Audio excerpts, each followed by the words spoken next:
The first time she fainted at the dinner table, her husband told the servants to carry her upstairs and leave the roasted duck untouched. Florence Jameson woke hours later in her bedroom, stomach cramping with hunger, knowing that by now the food would be cleared away and the kitchen locked for the night. She pressed her hands against her hollow belly and stared at the ceiling of the finest house in Ruby City, Idaho, wondering how much longer she could survive in this golden cage.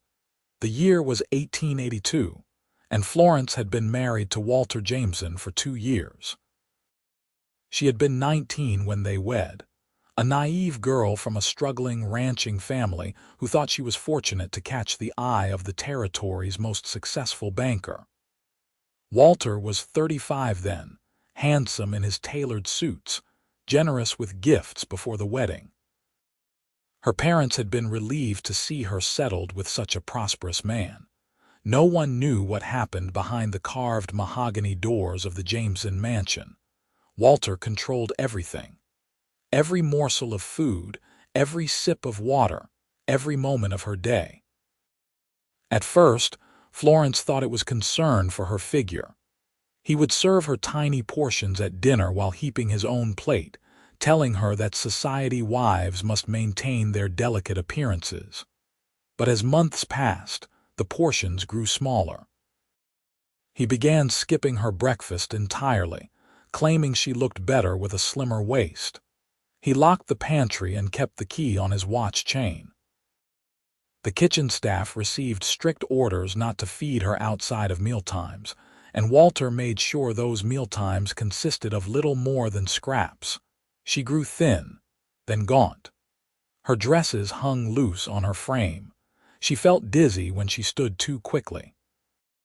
But Walter seemed pleased with her appearance, showing her off at church socials and bank functions like a prized possession. No one suspected. How could they? The Jameson house was always full of food. Walter entertained frequently, serving elaborate meals to business associates and town officials. The irony was not lost on Florence as she sat at the head of the table, moving a single potato around her plate while platters of beef and bread and pie passed before her eyes. She tried to steal food once. Walter caught her in the pantry at midnight and locked her in her bedroom for 3 days with nothing but water. After that, she was too frightened to try again. The servants pitied her but feared Walter more. He paid their wages and controlled their futures. Florence was alone. Then Ryan Jenkins rode into town. He arrived on a dusty autumn morning, leading a string of horses to sell.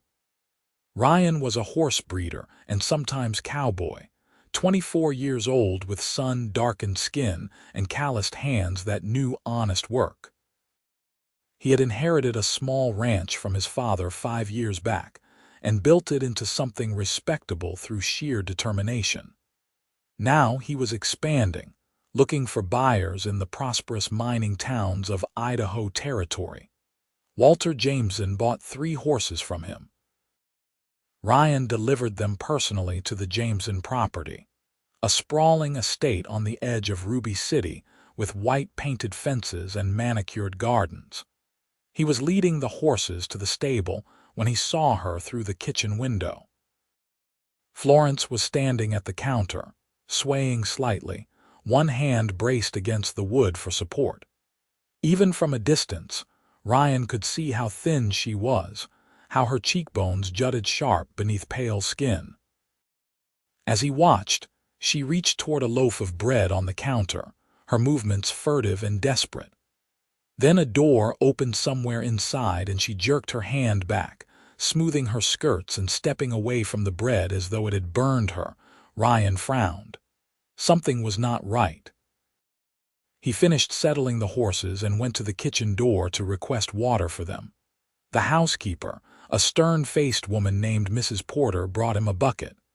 As she did, Ryan glanced past her into the kitchen. Florence was gone, but he saw the bread still sitting on the counter, untouched. Through another doorway he glimpsed a dining room table set for one, a full meal waiting. Is Mrs. Jameson feeling well? Ryan asked carefully. I saw her in the kitchen just now. She looked a bit unsteady. Mrs. Porter's expression tightened. Mrs. Jameson is perfectly fine. Mind your business, Cowboy. But her eyes told a different story. There was pity there, and anger, and helplessness. Ryan had grown up reading the unspoken language of the frontier, where words were often dangerous and truth lived in glances and silences. He nodded and took his bucket, but the image of Florence's desperate reach toward that bread haunted him. He made inquiries around town, casual questions in the mercantile, at the livery stable, in the saloon. What he learned made his blood run cold. Everyone thought the Jamesons had a perfect marriage. Walter was respected, wealthy, a pillar of the community. Florence was admired for her grace and beauty, though some women whispered that she had grown too thin, that perhaps she was ill. No one suspected the truth, because the truth was too monstrous to imagine. Ryan could not stop thinking about her. He told himself it was simple human decency, that anyone would be disturbed by what he had seen. But there was something more. In that brief glimpse through the window, he had seen not just Florence's hunger but her courage. Despite everything, she had not given up. She was still fighting to survive. That kind of strength called to something deep in his soul. He found reasons to return to the Jameson property. He offered to train the horses he had sold them. Walter agreed, pleased to have expert help without additional cost. For the next 2 weeks, Ryan came every morning to work with the horses in the paddock behind the house. And every morning, he watched for Florence. She appeared occasionally on the back porch, always alone, always wrapped in a shawl despite the mild weather. She was trying to hide how thin she had become. Ryan noticed she moved carefully, conserving energy. Once he saw her sit down suddenly on the porch steps, head bowed, breathing hard. She sat there for several minutes before struggling back to her feet and going inside. It was a Wednesday morning when Ryan finally spoke to her. He had just finished exercising one of the mares and was walking her cool when Florence came out onto the porch. This time, she did not see him. She sank down onto the steps and put her head in her hands. Her shoulders shook. She was crying silent tears of exhaustion and despair. Ryan tied the mare and approached quietly. "Madam," Florence's head snapped up. Fear flashed across her face and she started to rise, but her legs would not hold her. She swayed, and Ryan lunged forward, catching her before she could fall. She weighed almost nothing in his arms, light as a child. Up close, he could see the dark circles under her eyes, the way her collarbone stood out sharp against her skin. "When did you last eat?" he asked quietly. Florence stared at him. No one had asked her that in 2 years. The directness of it, the genuine concern in this stranger's eyes, broke something open inside her. "Yesterday morning," she whispered.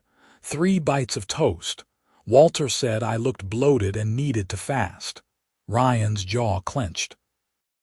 He glanced toward the house, checking windows for watchers, then back to Florence. "Can you stand?" She nodded, and he helped her to her feet, keeping one hand under her elbow for support. She steadied herself against the porch railing, not meeting his eyes. Shame colored her thin cheeks. "There is no shame in being hungry," Ryan said, as though reading her thoughts.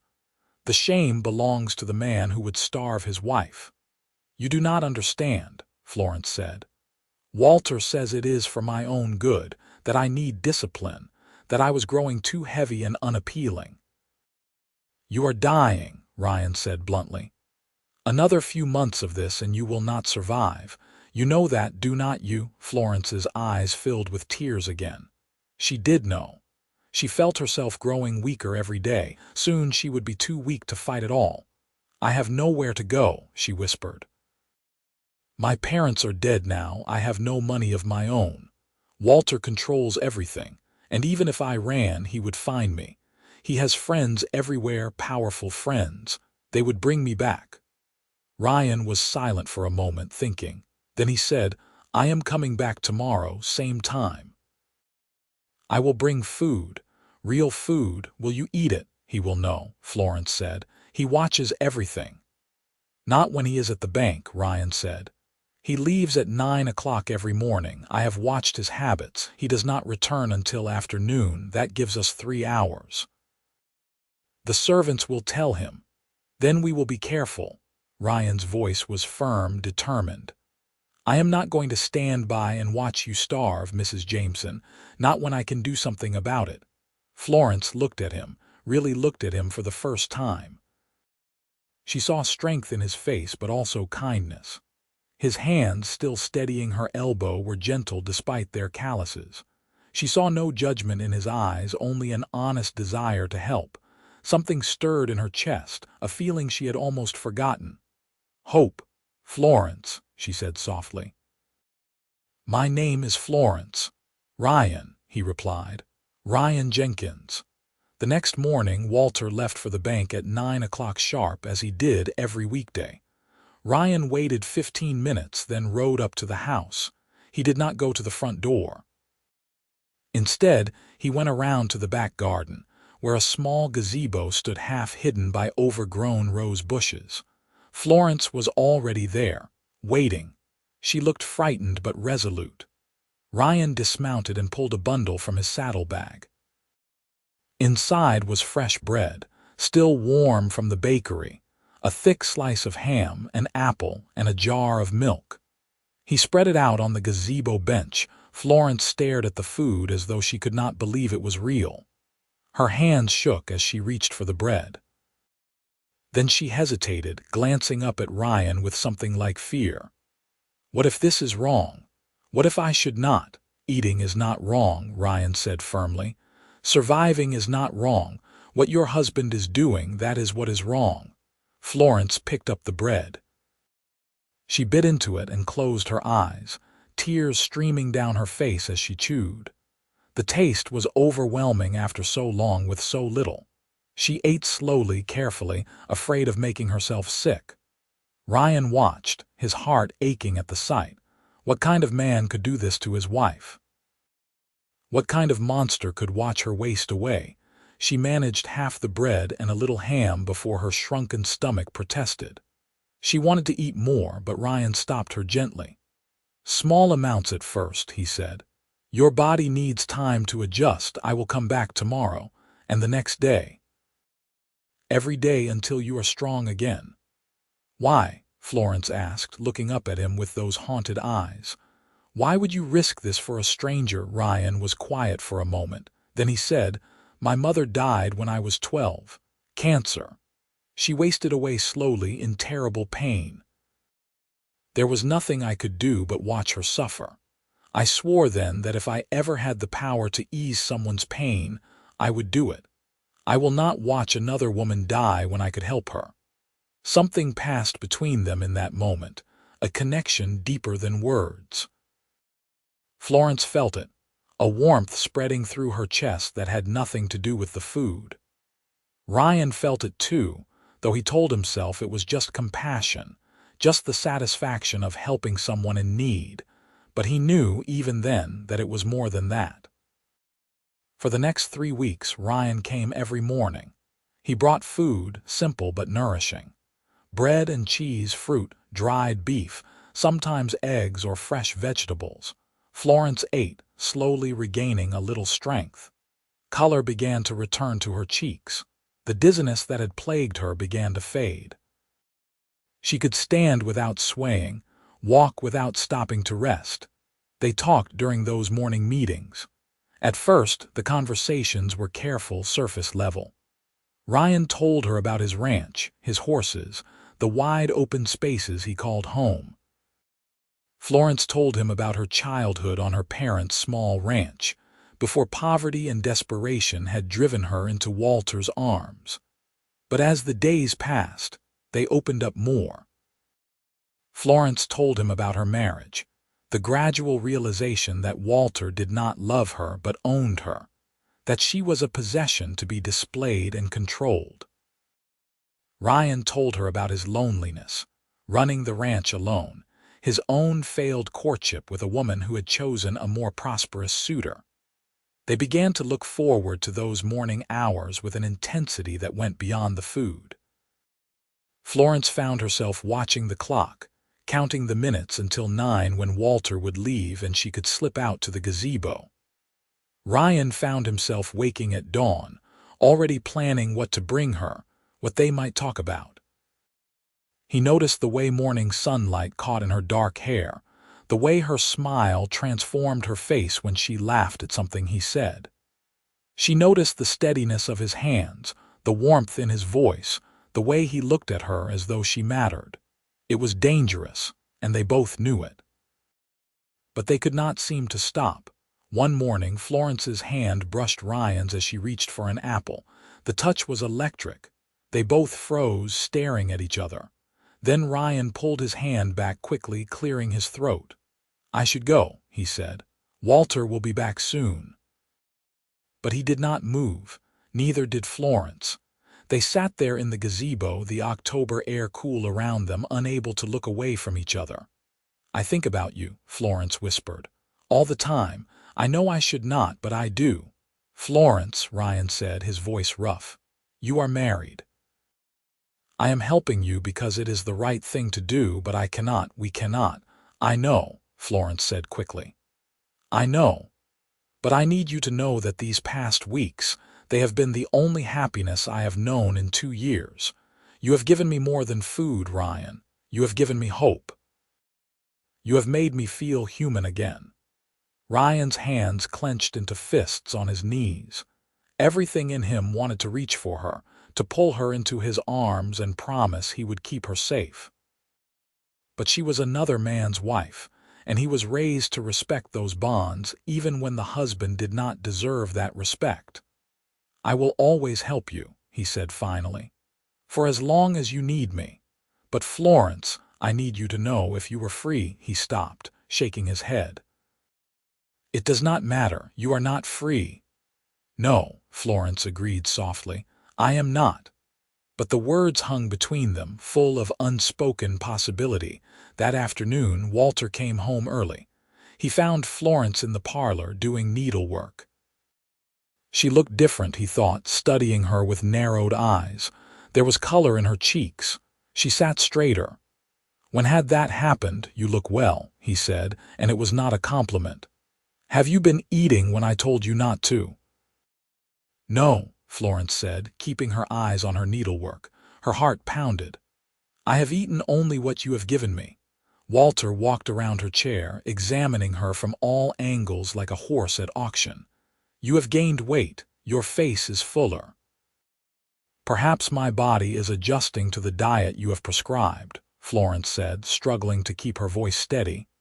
"You said it would be good for me." Walter grunted, unconvinced. He went to his study and summoned Mrs. Porter. "Has anyone been visiting Mrs. Jameson?" The housekeeper hesitated. She had seen Ryan Jenkins arrive each morning, had seen Florence slip out to the gazebo. But Mrs. Porter had also seen Florence's desperation, had watched her grow skeletal and weak, had felt her own helplessness in the face of Walter's cruelty. The cowboy was feeding her, and Mrs. Porter was not going to stop it. "No, sir," she lied. "No visitors.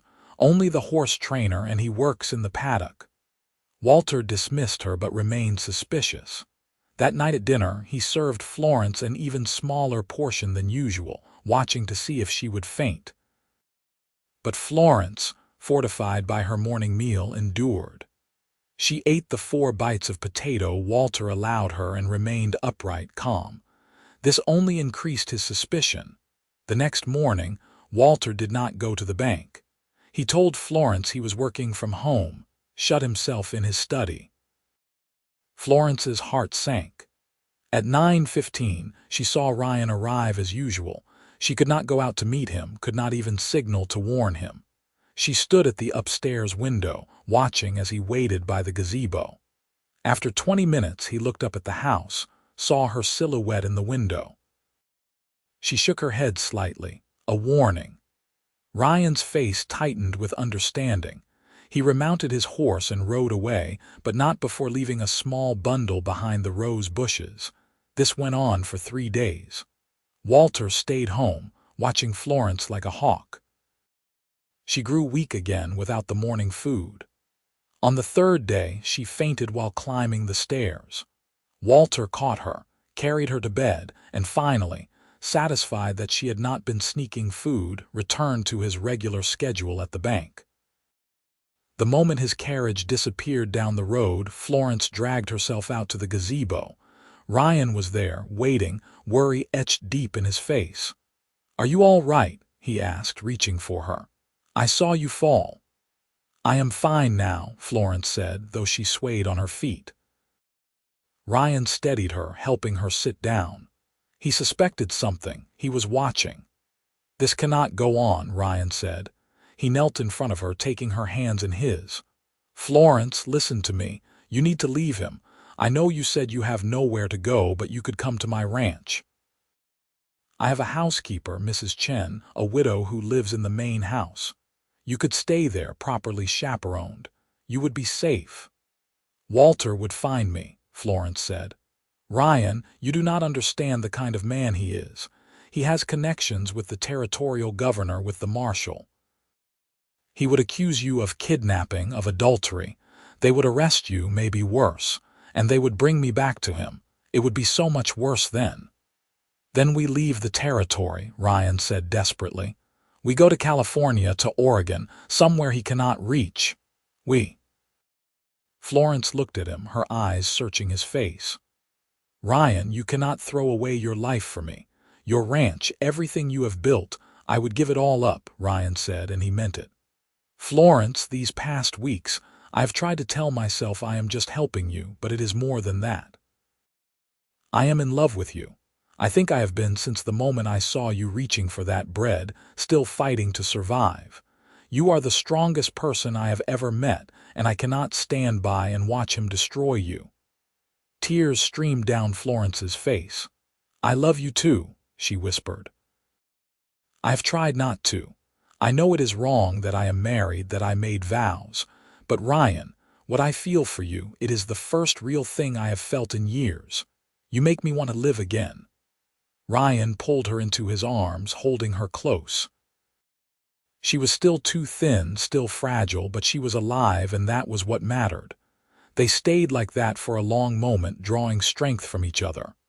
"We need a plan," Ryan said finally. "A real plan.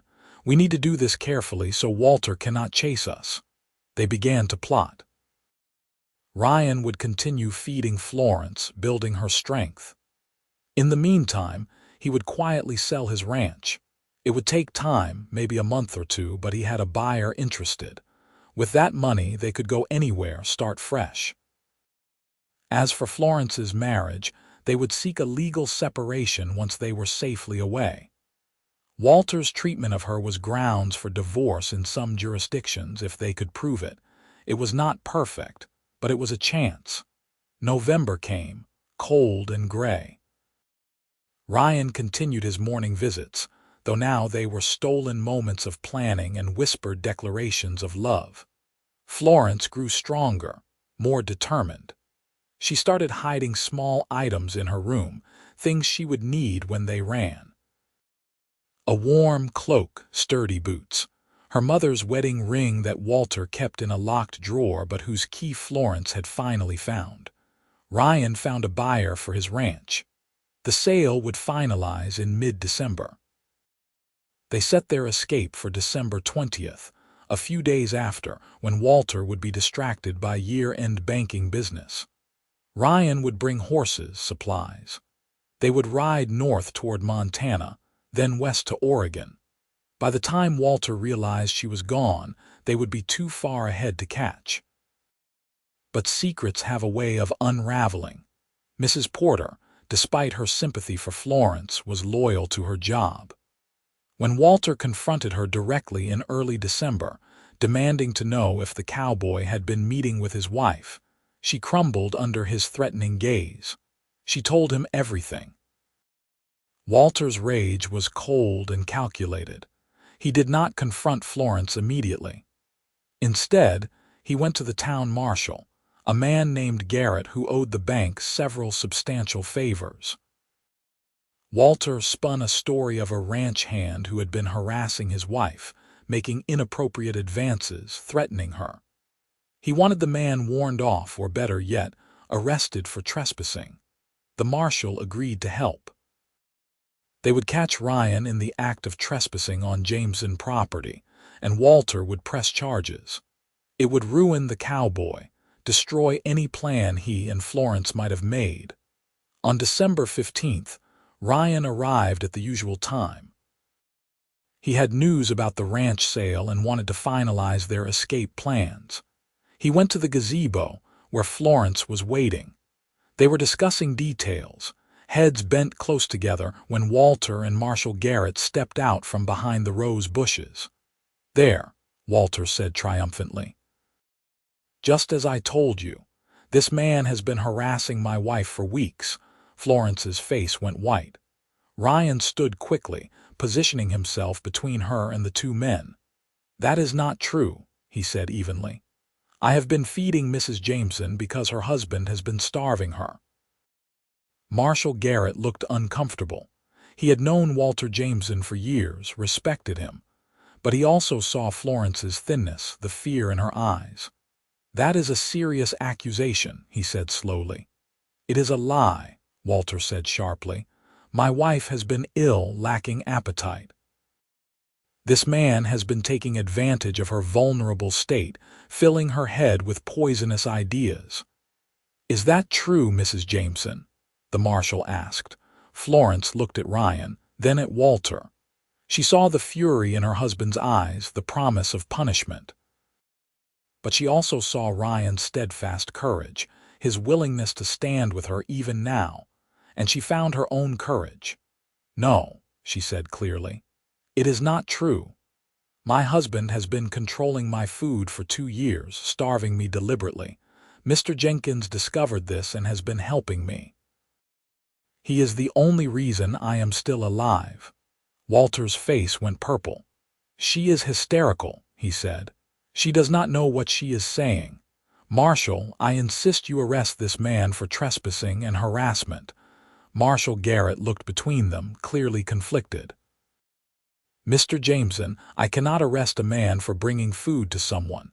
Even if it is trespassing, that is hardly then arrest him for alienation of affection," Walter snapped. "For trying to steal my wife." "I am leaving him," Florence said. Her voice shook but held firm. "I am leaving you, Walter. I cannot live like this anymore." "You are my wife," Walter said coldly. "You will do as I say. You have no money, no family, nowhere to go. You will stay in my house and you will obey me." "She will come with me," Ryan said. "I will take care of her." Walter laughed, a harsh sound. "And make her your whore. How noble." "Marshal, are you really going to allow this man to destroy a legal marriage, Mrs. Jameson?" the marshal said carefully. "If you are truly being mistreated, there are legal channels. You can petition for separation, file complaints. But running off with another man, that would put you in the wrong legally. Your husband could have you declared an adulteress, and you would lose any claim to property or support." "I do not want his property," Florence said. "I just want to be free." "You will never be free of me," Walter said. His voice was quiet now, deadly. "If you leave, I will hunt you down. I will destroy this cowboy and anyone who helps you. I will make sure you are branded an adulteress and a whore in every town from here to California. No one will help you. No one will hire you. You will end up in the gutter or worse." Florence felt the hope draining out of her. She knew Walter's power, his connections. He could do everything he threatened and more. But then Ryan stepped closer to her, his shoulder brushing hers, a silent reminder that she was not alone. "I will protect her," Ryan said.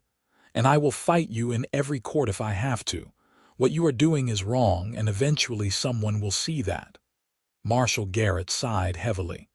"Folks, this is not something I can sort out here in a garden." Mr. Jameson, I suggest you and your wife discuss this privately. Mr. Jenkins, I suggest you leave this property and stay away unless you want trouble. Marshall, please, Florence said desperately. If I go back into that house with him, he will lock me in. He will make sure I never get out again. You are condemning me. The marshal looked at her thin face, her pleading eyes, and for a moment Florence thought he might help. But then he shook his head.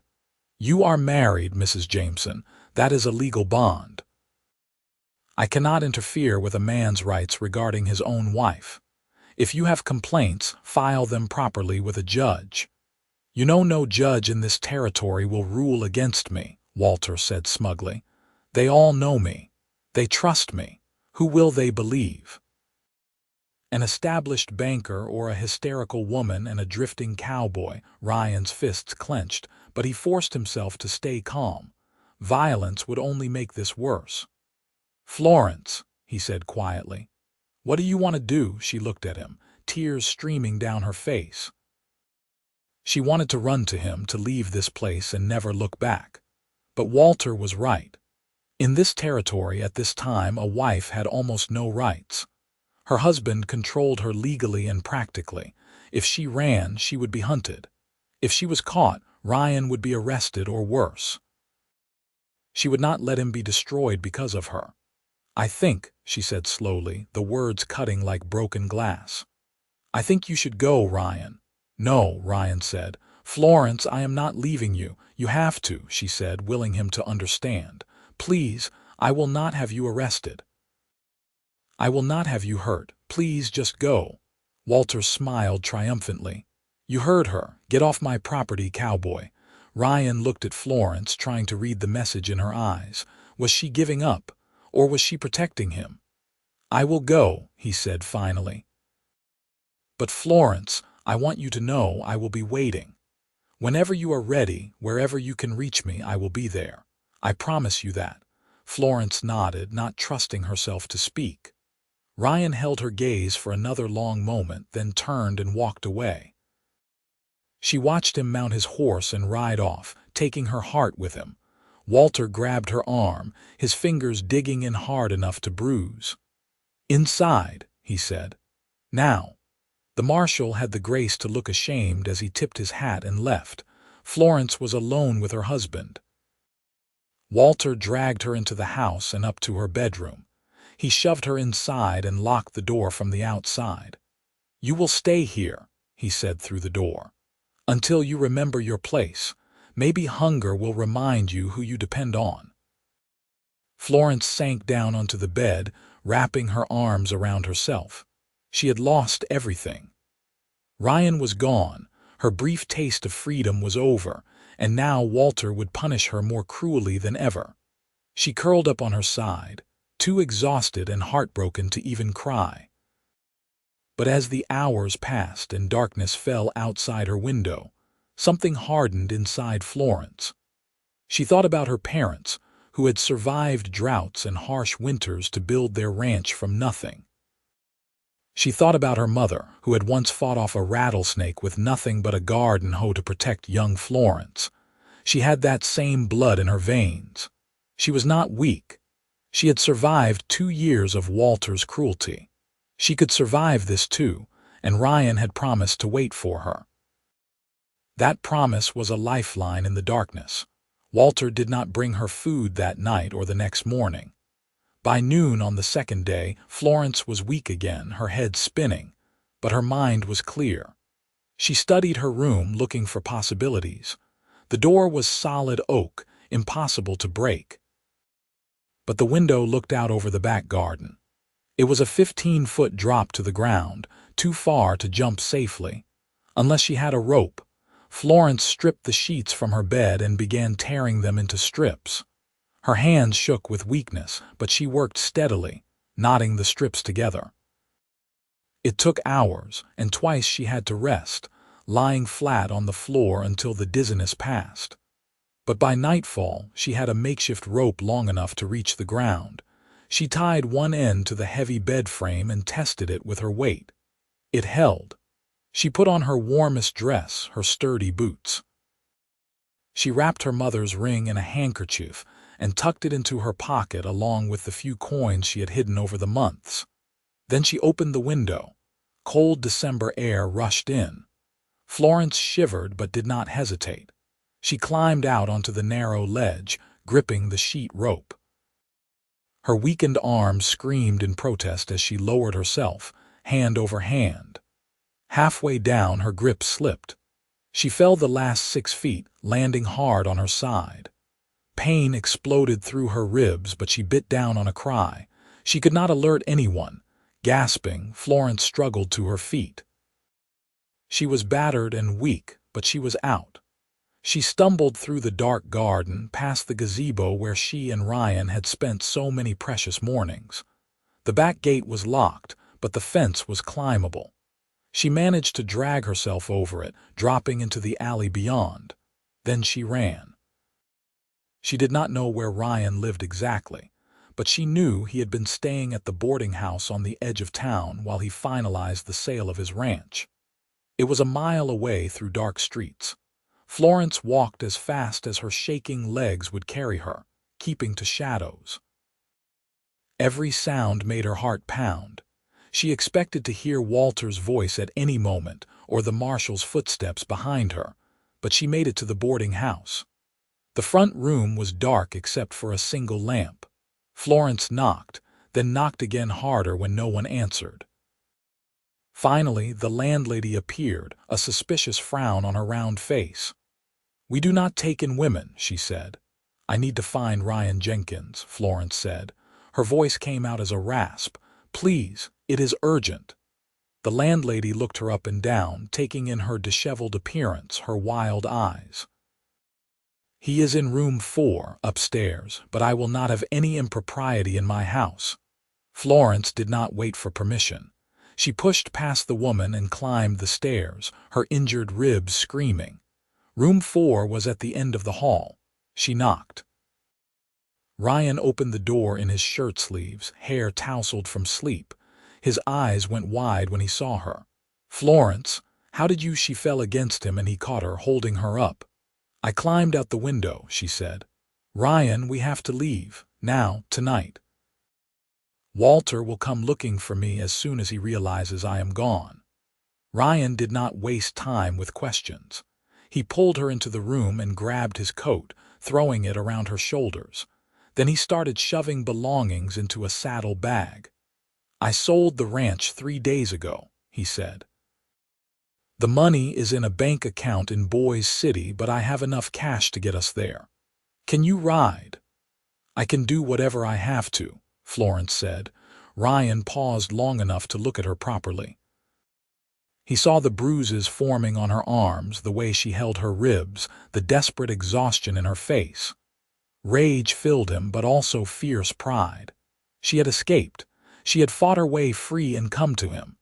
"You are the bravest person I know," he said softly. "I am terrified," Florence admitted. "But I am not staying in that house another day. I would rather die free than live as his prisoner." "You will not die," Ryan promised. He finished packing and took her hand. "Let us go." They slipped out the back way, avoiding the landlady. Ryan kept his horses at the livery stable. It took precious minutes to saddle 2 of them, and every sound made Florence jump. But finally, they were mounted and riding out of Ruby City under a cold December moon. They rode hard for an hour before Ryan allowed them to slow to a walk. Florence was swaying in the saddle, barely holding on. Ryan guided his horse alongside hers and steadied her with a hand on her back. "We need to stop soon. You are exhausted." "Walter will follow," Florence said. "We cannot stop." "He will not even know you are gone until morning," Ryan reasoned, "and he will not know which direction we went. We have time to rest a few hours. If you push yourself too hard now, you will not make it to Boise." Reluctantly, Florence agreed. They left the main road and found a sheltered spot among pine trees. Ryan made a small fire, hidden in a ring of stones, and heated coffee. He gave Florence his own coat to wrap up in and made her drink the hot coffee and eat some of the dried meat he had packed. She was so tired she could barely chew, but she forced the food down. "Where will we go?" she asked. "After boys." "West," Ryan said. "Oregon, maybe, or Washington Territory. Somewhere far enough that Walter's influence does not reach. We will get you a legal separation, maybe a divorce if we can prove cruelty. It will take time, but Florence, I promise you, I will make sure you are free, legally free." "And then?" Florence asked softly. Ryan looked at her, this woman who had fought so hard to survive, who had risked everything to be free. "And then, if you will have me, I will marry you properly. I will spend the rest of my life making sure you never go hungry again, never feel trapped again. I will give you a home where you are loved and safe." Tears spilled down Florence's cheeks. "I will have you," she whispered. "Ryan, you are the only good thing that has happened to me in years. I love you." "I love you too," Ryan said. He moved to sit beside her, pulling her carefully into his arms. She rested her head on his shoulder, finally allowing herself to feel safe. They sat like that while the fire burned low, two souls who had found each other in the darkness. They dozed for a few hours, then rode on at dawn. They pushed west, avoiding towns, buying supplies from isolated ranches. Ryan kept watch constantly for signs of pursuit, but the days passed without incident. Either Walter had not figured out where they went, or he had decided not to chase them. Florence suspected the latter. Walter's pride would not let him admit publicly that his wife had run away. He would likely tell people she had died, or gone back east to family. It would be less embarrassing than the truth. They reached Boise City a week before Christmas. Ryan withdrew his money from the bank and bought tickets on a stage heading west to Oregon. They traveled as brother and sister, keeping their relationship hidden to avoid scandal. Florence cut her long hair short and wore plain dresses, trying to look unremarkable. They both kept watching over their shoulders, but Walter never appeared. In Portland, Oregon, Ryan found them a small house to rent in a respectable neighborhood. Florence met with a lawyer who specialized in divorce cases. He listened to her story and examined the medical evidence of her malnourishment. "This will take time," he warned. "Idaho Territory laws favor husbands and your husband is influential, but if we file here in Oregon, we might have better luck. You will need to establish residency first, at least 6 months. "I will wait as long as it takes," Florence said. Those 6 months were strange and wonderful. Florence and Ryan lived carefully, maintaining propriety for the neighbors. Ryan found work at a local horse ranch. Florence, as she regained her health and strength, took in sewing. They saved every penny, planning for their future. In the evenings, they would sit together in the small parlor and talk about everything. Their childhoods, their dreams, their fears. Ryan told her about wanting to build a horse breeding operation that would be known across the territory. Florence confessed that she had always wanted to open a small bakery, to fill a shop with the smells of bread and cakes and pie. They made plans, building a future together in their imaginations. Florence's health improved dramatically with regular meals and freedom from fear. She gained weight, her hair grew shiny, her eyes brightened. Ryan loved watching her come back to life, like a flower that had been wilting and now bloomed again. She laughed more easily. She sang while she sewed. She was becoming the person she was meant to be before Walter had tried to crush her spirit. The divorce proceedings began in March 1883. Walter fought it, as expected, but from a distance. He hired a Portland lawyer to represent him, but he did not come himself. The case dragged through the courts for months. Florence had to testify about the abuse, the starvation, the control. It was humiliating and painful to speak those truths in front of strangers. But Ryan sat in the courtroom every day, his presence giving her strength. In September 1883, 9 months after they had fled Ruby City, the judge granted Florence her divorce. Walter was ordered to pay a small settlement, which he never did, but Florence did not care. She had her freedom. That was worth more than any amount of money. Ryan was waiting outside the courthouse when Florence emerged with her lawyer. She was holding the legal papers that proved she was no longer Florence Jameson, but Florence James, having taken back her maiden name. Her hands were shaking, but her face was radiant. "It is done," she said. "I am free." Ryan swept her into his arms, lifting her off her feet, not caring who saw. "Then marry me," he said. "Right now, today, I do not want to wait another moment." Florence laughed, a sound of pure joy. "Yes," she said. "Yes, yes, yes." They were married that afternoon by a judge, with 2 courthouse clerks as witnesses. Florence wore a simple blue dress she had sewn herself. Ryan wore his best shirt and the shy smile of a man who could not quite believe his good fortune. They spoke their vows with hands clasped tight, promising to love and honor each other all their days. That night, in their small rented house, Ryan made love to his wife with tenderness and care, treating her like the precious gift she was. Florence gave herself to him freely, joyfully, finally understanding what it meant to be loved rather than owned. Afterwards, they lay tangled together in the darkness, talking about their future. "I want to go back to Idaho," Ryan said. "Not Ruby City, but somewhere in the territory. I know the land there, the horse market. I can build something good there." "I will go anywhere with you," Florence said, "as long as we are together." They spent the next year in Portland, saving money and planning. Ryan worked hard, earning a reputation as a skilled horse trainer. Florence's sewing business grew by word of mouth. By the fall of 1884, they had enough saved to buy a small ranch in northern Idaho, near the town of Lewiston. It was far from Ruby City, far from Walter's influence. The ranch was modest, but it had good grazing land and a sturdy house. Ryan bought breeding stock and began building his horse operation. Florence planted a large garden and talked about starting her bakery in town once they were more established. They worked side by side, building a life together from the ground up. In the spring of 1885, Florence realized she was pregnant.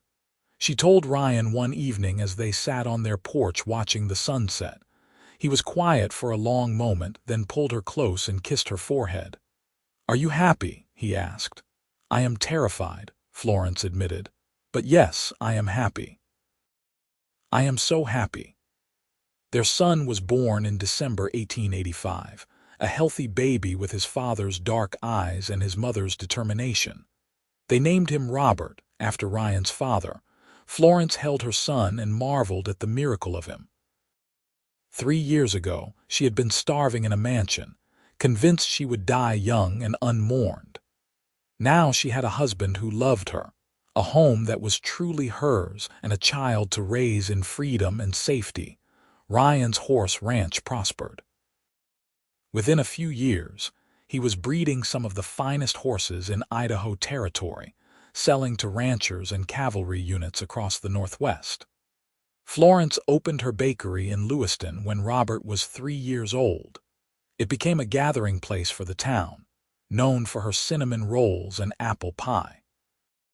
She hired 2 local women to help her, paying them fair wages and treating them with respect. She never forgot what it felt like to be powerless. They had 2 more children, a daughter named Rose in 1889 and another son named Matthew in 1892. The ranch house expanded to hold their growing family. Ryan built Florence a larger kitchen so she could experiment with recipes. Florence taught their children to read using the books she ordered from Portland. They raised their children with love and laughter, teaching them to work hard but also to be kind. They never went back to Ruby City, but occasionally news reached them. Walter Jameson's bank had failed in 1887, ruined by bad investments. He had left Idaho Territory in disgrace, moving back east. No one knew what became of him, and Florence did not care to find out. He was part of a past that no longer had power over her. In 1896, Idaho became a state. Ryan and Florence voted together in the first state election, Florence exercising her new right as a woman in Idaho to have her voice heard in politics. She thought about how far she had come from that desperate, starving girl in the mansion. She had survived, and more than that, she had thrived. Ryan's hair started going gray at the temples, and Florence developed laugh lines around her eyes. They aged together, their love deepening with every passing year.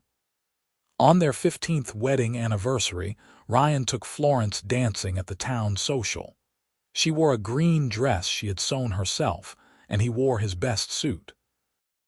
They danced together as they had never been able to in those early days when they were sneaking moments together in a gazebo, hiding from a cruel man. "You remember that first day?" Ryan asked as they swayed to the music. "When I saw you through the kitchen window, reaching for that bread." "I remember thinking I was going to die in that house," Florence said. "I had given up hope." "You never gave up," Ryan said firmly. "You were fighting to survive. That is what I saw that day, a fighter." "You taught me I was worth fighting for," Florence said. She looked up at her husband, this good, steady man who had risked everything to save her. "You taught me what love really is." "I love you more every day," Ryan said. "That is my favorite thing about forever. I get to keep finding new reasons to love you." They kissed there on the dance floor, surrounded by their friends and neighbors, their children watching with amused smiles. It was a perfect moment in a life full of them. Years continued to pass. Their children grew up and started families of their own. Robert took over the horse ranch, expanding it further. Rose became a teacher in Lewiston. Matthew went to university in Portland and became a lawyer, specializing in helping women escape abusive marriages. Florence thought her son had inherited her fight for justice, and it made her proud. Ryan and Florence grew old together on their ranch. They spent their evenings on the porch, watching the sun set over the Idaho hills, holding hands like young sweethearts. They talked about everything and nothing, comfortable in the silence between words. They had built a good life together, a life full of love and purpose and meaning. Florence still baked, though now mostly for her grandchildren who came to visit. The house was always full of the smell of bread and cookies.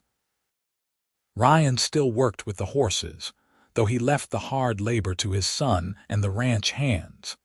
He loved watching the foals grow, seeing the results of his careful breeding programs. One evening in 1912, 30 years after they had fled Ruby City together, Ryan and Florence sat on their porch as the stars came out. Florence was 70 now, Ryan was 75. Their bodies were slower, their hair white, but their love was as strong as ever. "You ever regret it?" Ryan asked. Leaving everything behind, the struggle those first years, Florence thought about it, really thought about it. She remembered the fear, the uncertainty, the hard work, but she also remembered the joy, the freedom, the love. "Not for a single moment," she said. "You saved my life, Ryan. And then you gave me a life worth living." "We saved each other," Ryan said.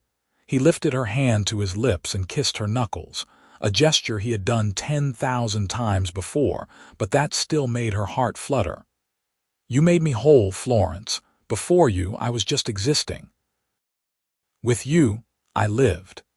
They sat together under the stars, two souls who had found each other in the darkness and built a light that would never fade. They had faced cruelty and emerged with kindness. They had known hunger and created abundance. They had been broken and made each other whole. It was not a fairy tale ending because fairy tales do not capture the realness of it. The work, the struggle, the small daily choices to love even when it was hard. But it was a good ending, the best kind. It was real, and it was earned, and it was theirs. Florence leaned her head on Ryan's shoulder, feeling the steady beat of his heart. She thought about that desperate girl in the mansion, reaching for bread she was not allowed to have. She thought about the cowboy who saw her and decided to help, no questions asked. She thought about the courage it took to escape, and the faith it took to build something new. And she knew with absolute certainty that every moment of pain and fear had been worth it, because it had led her here, to this porch, to this man, to this beautiful life they had created together. She was loved, she was free, and she was home. Finally, blessedly, wonderfully home.